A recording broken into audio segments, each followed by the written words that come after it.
Hello दोस्तों, आज से आपकी जो है क्लासेस स्टार्ट कर दी गई हैं। 9th 10th और 12th स्पेशली क्लासेस जो है चलेंगी। मॉर्निंग के टाइम पे 9th की वीडियो अपलोड की जाएंगी और इवनिंग के टाइम में जो है हाई स्कूल की वीडियोस अपलोड की जाएंगी। बात रही इंटर की, तो इंटर की वीडियो भी जो है जल्द से जल्द आने वाली हैं और इसकी भी कक्षाएँ चलेंगी। आज हम बात करते हैं क्लास 10th की, चैप्टर नंबर 1 रियल नंबर यानी वास्तविक संख्याओं की। तो इसमें 2 वीडियो मेरी पहले से ही अपलोड हैं, जिसमें बात की गई है संख्याएं कितने प्रकार की होती हैं, क्या होती हैं, कौन सी संख्या कैसे बनी होती है, किससे क्या होता है। तो उस वीडियो को ज़रूर देख लें। और दूसरी वीडियो मेरी इसकी है यूक्लिड विभाजन प्रमेयिका की। उस पर जो है उससे रिलेटेड क्वेश्चंस और उसके बारे में एकदम डिटेल में बताई गई हैं। आखिर चीज़ें कैसी होती हैं, कहाँ से आई हैं, कैसे उत्पन्न हुई हैं, ये सारी चीज़ें उसमें हैं। तो आज हम जो है क्लास 10th मैथ का एक्सरसाइज जो है 1.2 स्टार्ट करेंगे, और जिसमें हमें जो है अभाज्य संख्याओं के बारे में बताना है, HCF LCM के बारे में बताना है। देखिए, एक्सरसाइज तो एक बहाना होता है क्या कि मतलब जो चीज़ हमने पढ़ी है आखिर वो चीज़ें होती क्या हैं। बस एक्सरसाइज का मतलब ही होता है हमें उस पर प्रैक्टिस करना, यानी चीज़ें सीख लिया है तो ज़रा प्रैक्टिस करके ये करना होता है साबित कि हाँ देखें जो हमने पढ़ा है आखिर क्वेश्चंस को हम कर पा रहे हैं या नहीं। तो एक प्रैक्टिस का जरिया होता है, मेन मकसद होता है। जिसे ये टॉपिक स्टार्ट होगा HCF और LCM। आखिर ये होता क्या है, ये नाम क्यों पड़ा, आया कहाँ से, कैसे होता है, इसके बारे में अगर हम लोग समझ जाएंगे तो कभी भी किसी भी वक्त कहीं पर भी कोई भी प्रश्न या कोई भी इंसान हमसे पूछता है तो हम उसे बिना रटे बिना कुछ करे उसको हम समझा सकते हैं। तो मेन मुद्दा यही है, चीज़ें क्या होती हैं। यहाँ पर एक्सरसाइज हल करना इम्पॉर्टेंट नहीं, वो तो हल हो ही जाएगा। सबसे ज़रूरी बात ये है कि हमें सीखना है, कॉन्सेप्ट तरीका सीखना है, आखिर ये चीज़ें कैसे होती हैं। जैसे आज हम बात करते हैं LCM और HCF के बारे में, इसके बारे में हम बताते हैं। जैसे LCM का नाम ही है लीस्ट कॉमन, और HCF का मतलब ही होता है हाईएस्ट, जो कॉमन फैक्टर्स होते हैं वो ढूंढने होते हैं। ठीक है, LCM का मतलब क्या होता है, लीस्ट कॉमन मल्टीपल होता है, और HCF का मतलब हाईएस्ट कॉमन है, लघुत्तम समापवर्तक और महत्तम समापवर्तक। इसके बारे में हम लोग थोड़ा जानने का प्रयास करते हैं। देखो, इसको जानने से पहले हम लोग ये समझ लें कि आखिर अभाज्य संख्याएँ क्या होती हैं। बाकी संख्याओं के बारे में डिटेल में पढ़ने के लिए वीडियो अपलोड है, वो ज़रूर देख लेंगे। अब देखो, जैसे पूछेगा कि दिए गए संख्याओं का अभाज्य गुणनखंड निकालना होगा, अभाज्य गुणनखंड निकालना होगा, ये देखना है। अभाज्य गुणनखंड का मतलब होता है ऐसा नंबर जो केवल स्वयं से कटे, और एक को छोड़ के जो क्या हो, स्वयं से कटे, और उसे कोई अन्य संख्या काट न यानी भाग न दे पाए, तो उस प्रकार की संख्या होती है अभाज्य संख्या, यानी अभाज्य गुणनखंड उसी के रूप में होता है।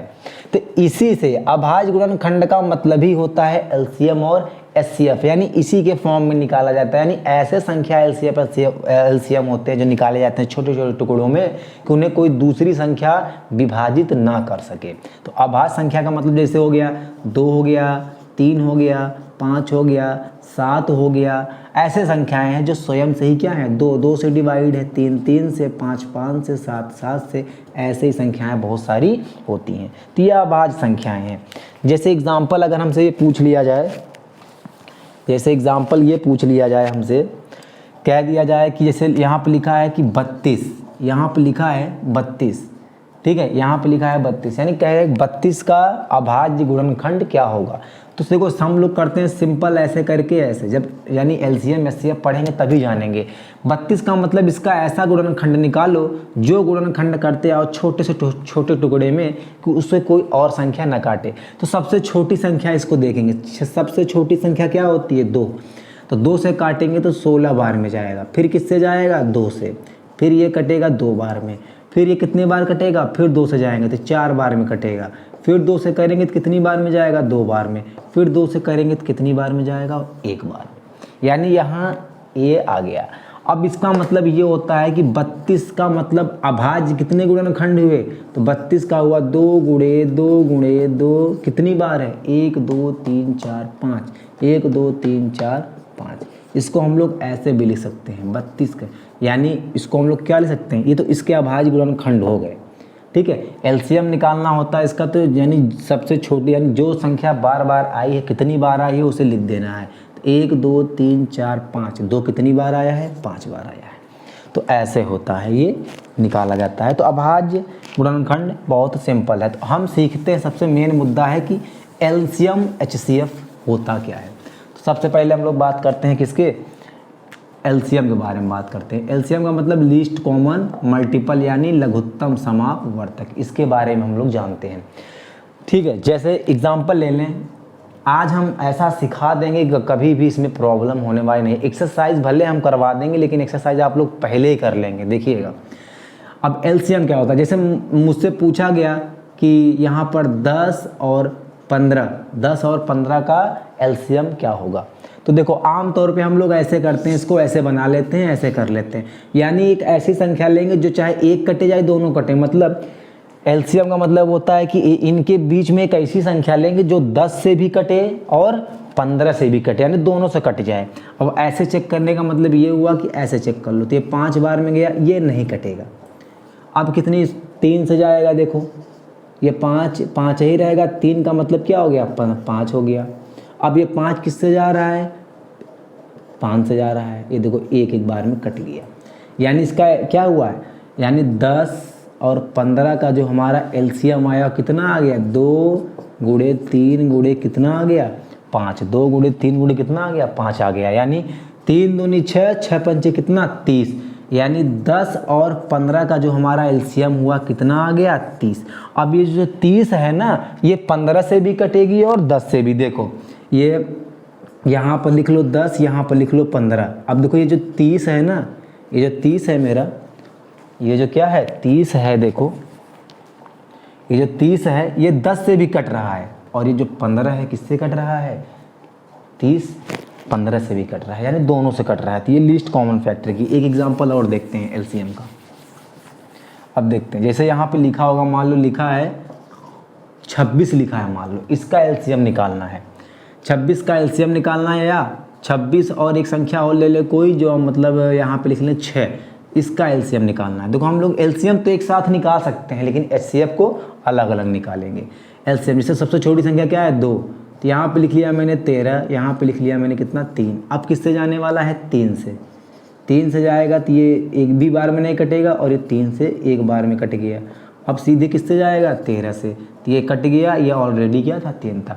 तो इसका एलसीएम सीधे क्या लिख देंगे, 3 दूनी 6 और 13 6 कितना होता है, 78। ये 78 कट जाएगा, 6 से भी कट जाएगा और 26 से भी कट जाएगा। तो कुछ ऐसे एलसीएम होते हैं। तो ये एलसीएम की बात थी। अब जैसे हम सीधे करें, यहाँ पे कह रहा है कि जैसे मान लो हम यही ले लिए 25 और 30 का क्या निकालना है, एचसीएफ। क्या निकालना है, एचसीएफ और एलसीएम, ये दोनों निकालने हैं। जैसे 25 और 30 का क्या निकालना है, एचसीएफ और एलसीएम निकालना है। तो अलग अलग लिख लो, यहाँ पे लिख लिया 25, क्या लिख लिया 25। अब हम लोग फिर ये बच्चों वाला खेल खेलते हैं, इसे 5 गया 5 बार, फिर 5 गया एक बार में, तो ये कितना आ गया, ये कितना आ गया, ये आ गया इतना। अब यहाँ पे देखें, यानी 25 को हम लोग क्या लिख सकते हैं, 25 को हम लोग लिख सकते हैं 5 इंटू कितना 5। अब यहाँ पे देखेंगे 30 को, 30 का मतलब 2 से जाएगा तो 15 बार में, फिर जो है 3 से जाएगा तो 5 बार में, और फिर किससे जाएगा, 5 से जाएगा एक बार में। यानी जो हम लोग 30 को लिख सकते हैं, तो क्या लिखेंगे 30 को लिखेंगे 2 गुणे 3 गुणे कितना 5। अब देखो हमको निकालना क्या है, एलसीएम निकालना है। एलसीएम निकालना है, क्या निकालना है, एलसीएम। एलसीएम का मतलब इन दोनों में जो सबसे ज़्यादा बार संख्या आई है वो भी लिखी है, वो भी लिखेंगे, और जो संख्या इन दोनों में अलग अलग बार आई है वो भी लिखेंगे। कहने का मतलब मेरा 5 इसमें कितनी बार आया, देखो 5 एक बार 5 तो इसमें मिल रहा है, और एक 5 यहाँ एक्स्ट्रा आ रहा है। तो ऐसे मत देखो, सबसे ये देख लो सबसे हाईएस्ट संख्या कौन सी कितनी बार आई है। तो 5 कितनी बार आया है, 2 बार आया, तो 5 यहाँ पे लिख लो 5 सीधे। ये तो ऑलरेडी इसी में जो सबसे हाईएस्ट लिखा हो, जो सबसे ज़्यादा बार लिखा हो। अब देखो 2 यहाँ कहीं है, नहीं है तब भी लिखो, 3 यहाँ है, नहीं है तब भी 3 लिखो। यानी एलसीएम में वो सभी संख्याएं आती हैं जो सबसे ज़्यादा बार आती हैं वो भी लिखेंगे, जो दोनों में कॉमन नहीं होती वो भी लिखेंगे। तो ये एलसीएम की बात हो गई। तो एलसीएम कितना जाएगा, 5 × 25 दूना 50, 50 यहाँ कितना होता है 150। एलसीएम कितना जाएगा इसका 150 आ जाएगा। अब बात आती है एचसीएफ की। जब इसका एचसीएफ निकालेंगे, एचसीएफ निकालेंगे यानी कहने का मतलब इसमें ऐसी कौन सी संख्या है जो दोनों में छिपी है, जो दोनों में क्या है छिपी है और वो हाईएस्ट है, मतलब सबसे ज़्यादा संख्या हो। अब देखो कैसे पता करेंगे, तो ऐसे पता करेंगे। देखो ऐसे देखो ध्यान से। अब देखो यहाँ पर 5 है, यहाँ पर 5 है, देखो यहाँ पर 5 है, यहाँ पे 5 है, तो एक 5 इसमें क्या है छिपा है। तो यहाँ पे लिख दिया मैंने क्या 1 5। अब देखो यहाँ पर और 5 है, यहाँ नहीं है, यहाँ 2 है तो यहाँ नहीं, यहाँ 3 है तो नहीं। इसका मतलब इसका जो एचसीएफ होगा क्या, ये सीधे सीधे ये देख लेंगे कि जो दोनों संख्याओं में कॉमन है यानी दोनों में मिले, जो दोनों संख्याओं में क्या हो उपस्थित हो, वही हमारा क्या होता है एचसीएफ होता है, यानी हाईएस्ट कॉमन फैक्टर। जो दोनों में क्या हो, दोनों में कॉमन भी हो और सबसे ज़्यादा आया भी हो। दोनों में जितनी बार जो आया उतनी बार लिखेंगे। इसे मान लो यहाँ पर लिखा है 5, यहाँ पर 5 × 5 × 3 और यहाँ पे मान लो लिखा है 2 × 2 × 5 × 5 × 5 × 7 ऐसे लिखा है। तो देखो 3 यहाँ कितने, यहाँ 3 है कहीं 3 नहीं है, तो इसका एचसीएफ 3 नहीं होगा। अब देखो यहाँ देखो 5 यहाँ पे है, हाँ 5 एक बार यहाँ मिल गया, तो एचसीएफ की बात चल रही है ध्यान देना। तो यहाँ पे 5 लिख लिया, यहाँ पर एक और 5 लिखा है, क्या यहीं और कहीं है, हाँ और है, तो यहाँ पर एक 5 और लिख लिया। यहाँ पर एक 5 और लिखा है, क्या इस संख्या में कहीं 5 है, हाँ लिखा है, एक बार और लिख लिया। और मान लो यहीं पे एक बार 5 एक बार और लिखा होता साथ। अब यहाँ एक 5 और है लेकिन इस वाले नंबर में 5 है नहीं है, तो अब ये नहीं लिखेंगे क्या, और 7 यहाँ है तो 7 इस लाइन में है नहीं है, तो इसका जो एचसीएफ होगा यही। सीधे तौर पे जानो कि जो दोनों में क्या हो दिख जाएं, एक मतलब दोनों में कॉमन दिख जाएं, वही हमारा क्या होता है हाईएस्ट कॉमन फैक्टर होता है। एक एग्जांपल के साथ और बात करते हैं। देखो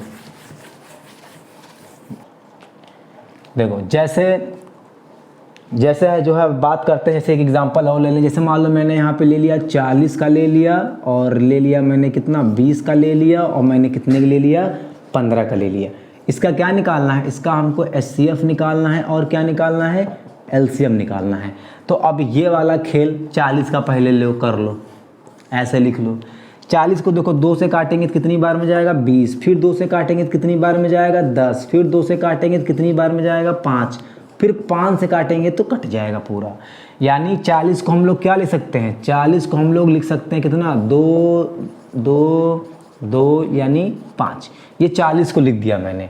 अब यहाँ पे हम किसकी बात करेंगे 20 की बात करेंगे। 20 को 2 से जाओ,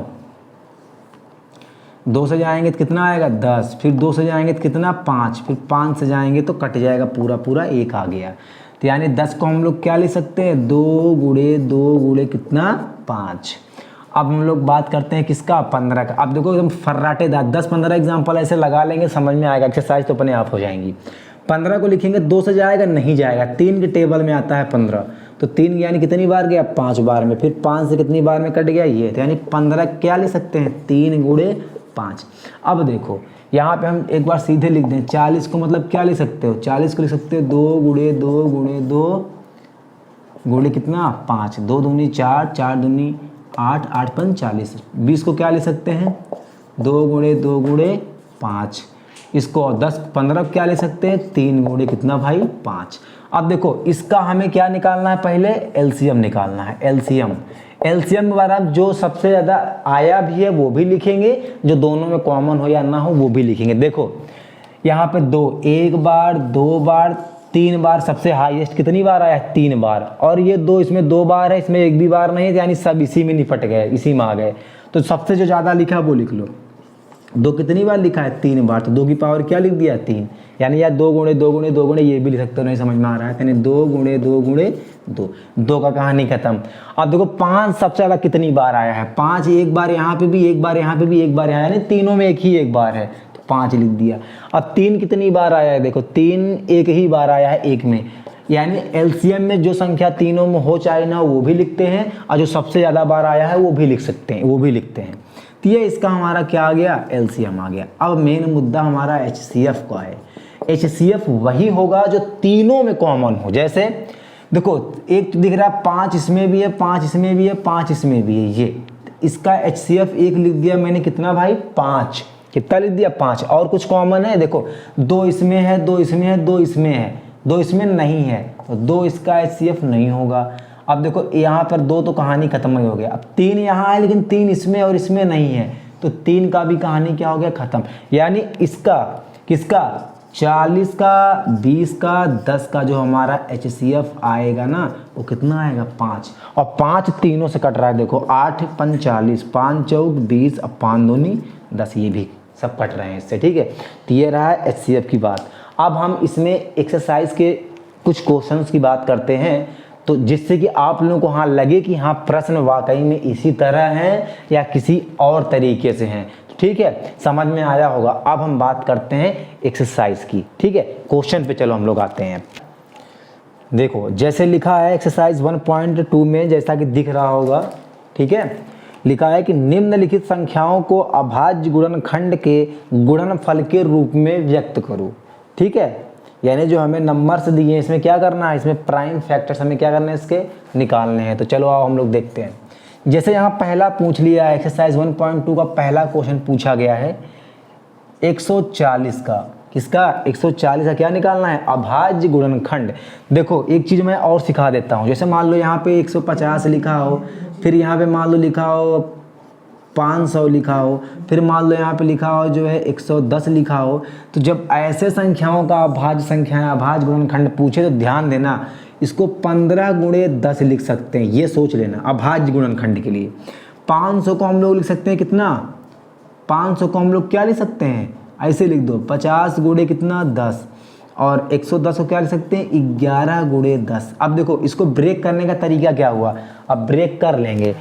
15 का मतलब कितना होता है 3 गुणे 5, अब 2 का मतलब 2 गुणे 5। देखो इसका प्राइम फैक्टर निकालने का तरीका तो क्या हो गया, यहाँ पे देखो मिल गया 2 गुणे 3 गुणे 5, 5 गुणे 5, ये देखो इसका मिल गया अपने आप, कितना सिंपल से।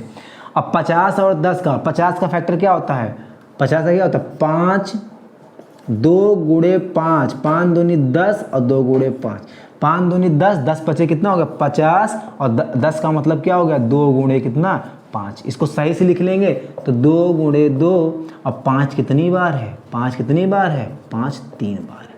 तो देखो इसका गुणनफल कैसे निकल गया, ऐसे निकल गया, बड़ा आसानी से है। 11 गुणे 10 है तो 11 और कोई फैक्टर नहीं है, और 10 का मतलब 2 गुणे 5, ऐसे करेंगे, ठीक है। नहीं समझ में आया तो जैसे हम लोग करते हैं, जैसे आप लोग सीखे हो वैसे करो, लेकिन स्टैंडर्ड लेवल सीखने का प्रयास जरूर करो अब, ठीक है। अब देखो जैसे 140 का निकाला है, घबराने की जरूरत नहीं है, 140 का जैसे निकाला है वैसे इसको भी ऐसे कर देंगे, ठीक है। 140 2 से देखो काटेंगे, 2 से काटेंगे तो 7 दूनी कितना होता है 14, 7 दूनी कितना होता है 14, और 0 अपने आप क्या कर दो यहाँ पे उतार दो। अब ये भी 2 से जाएगा, ये भी क्या होगा 2 से जाएगा। ध्यान रखना 2 से संख्याएं वही कटेंगी जिनका लास्ट का जो डिजिट है, यानी लास्ट का जो नंबर क्या हो वो सम संख्या हो, क्या हो सम संख्या, या 0 या क्या हो शून्य हो, या शून्य हो। जिन संख्याओं के अंत में शून्य या सम संख्या दिख जाए तो समझ जाना कि वो क्या है 2 से कटेगा जरूर, ये जरूर ध्यान देना, ठीक है। और जिन संख्याओं के अंत में 0 या क्या हो 5 हो, जिन संख्याओं के अंत में 0 या 5 हो तो वो संख्या 5 से जरूर कटेगी, ठीक है। कुछ चीज़ें ऐसी हैं, हम सारी चीज़ें बताएंगे कौन सी संख्या किससे कटेगी, एक दिन एक वीडियो में जो है इसको पूरा समझा देंगे, तो ये टेंशन खत्म हो जाएगी क्या कैसे होना है। अब देखो इसके लास्ट में 0 है, इसका मतलब 2 से क्या होगा कटेगा, तो 2 यानी 35 दूना कितना होता 70। ऐसे ना कर पाओ तो ऐसे करो, 7 ले लो, 7 लेंगे तो कितनी बार जाएगा 3 दूनी 6, 1 बचा, तो यहाँ पे कितना हो जाएगा 10, 5 दूनी 10, ऐसे कर लेंगे, ठीक है। अब देखो ना तो इसके लास्ट में शून्य है ना ही सम संख्या है, इसका मतलब ये 2 से कटने वाली नहीं है। तो 3 के पहाड़ा से काटेंगे तो 3 से भी कटने वाला नहीं है, तो सीधे किससे कटेगा, ये 5 से कटेगा। तो 5 से कटेगा तो कितनी बार में, 7 5 35। अब ये 7 किससे कटने वाला है, 7 स्वयं से कटने वाला है। तो ये कितना, जब तक 1 ना आ जाए, तो जब 1 आ जाएगा तो वहीं हम क्या कर देंगे, इसको ख़त्म कर देंगे। तो 140 का जो हमारा प्राइम फैक्टर होगा, 140 का जो हमारा प्राइम फैक्टर होगा, यानी जो हमारा क्या होगा, क्या पूछा गया इसमें, अभाज्य गुणनखंड। तो देखो 2 गुणे 2 गुणे 5 और गुणे कितना, 7। ये अब ये जितनी संख्याएं टुकड़ों में बटी हैं, ये ऐसी संख्याएं हैं जो या तो खुद से कटेंगी या एक, यानी एक को तो छोड़ दो, ये तो स्वतंत्र है। वो संख्याएं ऐसी हैं जो या खुद से कटेंगी, लेकिन कोई और संख्या इसे काट नहीं सकती। अब गुणा भी कर लो, 2 दूनी 4, 2 दूनी 4, 4 सत्ते 2 दूनी 4 और 4 पंचे कितना, 20, 4 पंचे कितना होता है, 20। और फिर 7 गुणा करेंगे तो 7 दूनी 14, कितना आ गया, 140। यानी 140 का जो अभाज्य गुणनखंड होगा, 140 का जो अभाज्य गुणनखंड होगा, अभाज्य गुणनखंड होगा, वो हमारा क्या होगा, ये होगा। तो ऐसे क्वेश्चन को क्या करेंगे, हल करेंगे। तो एक क्वेश्चन और इसका दूसरा वाला पार्ट देखते हैं, लिखा है उसमें क्या, 156 करवाएंगे सब हम, बस प्रैक्टिस करना आप लोग। अब हम बात करते हैं दूसरे की। हाँ, अब ये क्वेश्चन आया मेरा दूसरा, पहले का दूसरे का, पहले का क्या है, पहले का सेकंड पार्ट, ये क्या था, पहले का फर्स्ट पार्ट। अब 156 का प्राइम फैक्टर बताना है, यानी अभाज्य गुणनखंड। देखो यहाँ पे लिखेंगे 156, यहाँ ऐसे लाइन बनाओ, यहाँ पे ऐसे करो। तो यहाँ पर देखो, सबसे पहले मैंने बताया जिस संख्या के लास्ट में सम संख्या हो या 0 हो, तो वो संख्या किससे कटेगी, 2 से जरूर कटेगी। इसके लास्ट में 6 है, 6 क्या है, सम है कि विषम, सम, 2 से कटेगी। देखो 15, 7 के साथ 7 दूनी कितना होता है, 14। तो यहाँ पे क्या लिख लें, 7 लिख लें, 14, 1 बच गया, 16 हो गया। ये कितनी बार जाएगा, 8 बार, 8 दूनी 16। देखो इसके लास्ट में भी सम संख्या है, तो अब भी ये 2 से क्या होगी, कटेगी। तो देखो यहाँ पर लिखो 78, देखो ऐसे लिखो, 2 से काटेंगे तो क्या हो जाएगा, 3 दूनी 6, 1 बचा 18, क्या बच गया, 18। 18 किससे कटता है, 18 किससे कटता है, 9 दूनी 18। तो ये कितनी बार जाएगा, देखो कितनी बार जाएगा, 38 बार में। तो देखो अब ये कितनी बार जाएगा, 38 बार में। देखो फिर 2 से जाएगा कितनी बार में जाएगा, 3 दूनी 6 बचा 1 18। तो 18 किससे जाता है, 9 दूनी 18, यानी 39 बार में गया। अब देखो इसके लास्ट में क्या है, विषम है, इसके लास्ट में क्या है, विषम संख्या है, इसका मतलब 2 से नहीं जाएगा। 3 से चेक करते हैं, देखते हैं जाता है कि नहीं। 3 से चेक करेंगे तो देखो 3 एकम 3 और 3 त्रिका 9, यानी कट गया 13। अब 13 है, 13 तो जानते ही हो, 13 एक ऐसा, 13 खुद ही क्या है, एक प्राइम नंबर है, अभाज्य संख्या है। 13 केवल 13 से ही क्या होगा, कटेगा। तो यहाँ पे जब 13 से काटेंगे तो यहाँ कितने आ जाएगा, 1 जरूरी है आना, 1 आना चाहिए। 1 का मतलब हो गया कि उसका आगे कुछ भी होना नहीं है। तो देखो अब आप लिख सकते हैं 156 को, क्या लिख सकते हैं, 156 के लिख सकते हैं मैं कितना, 2 गुणे 3 गुणे कितना, 13। अब जरा इसका गुणा कर, अब देखो ये संख्याएं एक ऐसी संख्याएं हैं जो क्या है, जो खुद से कट रही हैं, लेकिन दूसरी संख्या इन्हें काट नहीं सकती। देखो 2 दूनी 4, 4 तिहाई 12 और 13 और 12 का मल्टीप्लाई करेंगे तो कितना आ जाएगा, 156। देख लो 13 और 12, तो 12 तिहाई कितना होता है, 36, हासिल गया 3, 12 एकम 12, 12 3 15, ये आ गया 156। तो ये कितनी हो गई। तो अब इसके आगे हम जो है ज़्यादा लंबी वीडियो नहीं करेंगे, आप लोग ट्राई करना। इसके आगे अब हम जो है नेक्स्ट वीडियो में बात करेंगे एकदम अच्छे से, प्यार से, ठीक है। चलिए तब तक के लिए धन्यवाद।